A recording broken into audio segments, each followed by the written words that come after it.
TRP game zone અગ્નિકાંડ મામલે પરેશ ધાનાણીનું મોટું નિવેદન સામે આવ્યું હતું। પરેશ ધાનાણીએ નિવેદન આપતા કહ્યું હતું કે વિતેલા 20 વર્ષમાં સરકારે એસઆઈટીની રચનામાં એક પણ એસઆઈટીનું સત્યની નજીક કેમ ન પહોંચ્યું। એસઆઈટી એટલે કે સરકારી જવાબદારીને છુપાવવાનું હથિયાર છે। જ્યારે આફત આવે છે ત્યારે માછલાને મારીને મગરને છોડી દેવામાં આવતા હોય છે। આજે નીતિ નિયમો અને કાયદા નહીં પરંતુ વ્યવહારથી સંચાલન ચાલે છે। રાજકોટનો આ ગુજારો બનાવીને સમગ્ર ગુજરાતના હૃદયને છીનવી નાખ્યું છે। રાજકોટનો આ બનાવ એ પહેલો બનાવ નથી, પણ કમસે કમ આ છેલ્લો બનાવ બને એવું ગુજરાતનું જનધન છીનવ્યું છે।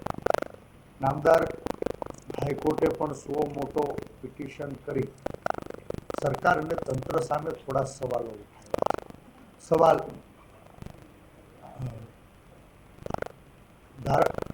ધારા ઘડનારી સભા, સરકાર, કાર્યપાલિકા અને ન્યાયપાલિકા વચ્ચે જવાબદારીની છે। સરકાર કાયદા ઘડતી હોય છે, એ કાયદા અને નીતિ નિયમોનું પાલન કરવાની જવાબદારી કાર્યપાલિકાની હોય છે, અને કાર્યપાલિકા જ્યારે ક્ષતિ કરે તો એનો કાન આંબળવાની જવાબદારી આ લોકશાહી તંત્રમાં ન્યાયપાલિકાની હોય છે। સવાલ એ ઊભો થાય છે કે ગુનેગાર કોણ?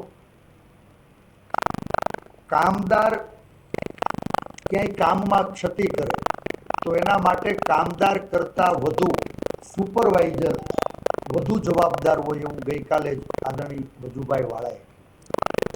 સવાલ એ થાય છે કે કામદારો ક્ષતિ કરે ત્યારે સુપરવાઇઝરો શું સૂતા હતા? 5 વર્ષ પહેલા તક્ષશિલા કાંડ બન્યો, 22 ઘોડકાઓ બચાવોની ચીચિયારી વચ્ચે ગુજરાતે ગુમાવવા પડ્યા, ત્યારે સરકારની આંખો ના ખુલી? અરણીમાં એક હોડકી ડૂબી જાય અને બચાવોની ચીચિયારી વચ્ચે 14 જિંદગીઓ ડૂબી જાય તો શું એ સુપરવાઇઝરની આંખો ના ખુલી? મોરબીનો ઝૂલતો પુલ, હું એનો તાજનો સાક્ષી છું। 4 કલાકે મોરબી પહોંચ્યો હતો ને સવાર સુધી એ માં મચ્છુની ગોદમાં સમાયેલા કેટલાય જીવ બચાવોની ચીચિયારી વચ્ચે ડૂબી મર્યા, તો પણ આ સરકારી સુપરવાઇઝરોની આંખ ના ખુલી? સવાલ સીધો છે કે જ્યારે સરકારની નિષ્ફળતાઓ ઉડીને આંખે વળગે ત્યારે સીટ રચવામાં આવે। હું આપના મારફતે માનનીય મુખ્યમંત્રીશ્રીને સીધો જ સવાલ કરવા માંગુ છું। વીતેલા 20 વર્ષમાં જ્યારે માનવ સર્જિત દુર્ઘટનાઓ બની ત્યારે સરકારે નિષ્ફળતાઓને છુપાવવા માટે સીટની રચના કરી।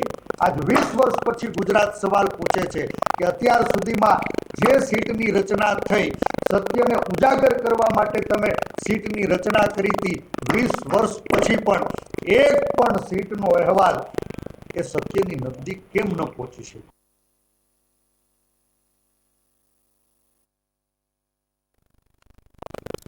અત્યાર સુધીના સમાચાર, વધુ સમાચાર માટે આપ જોતા રહો નિર્માણ ન્યૂઝ। નમસ્કાર।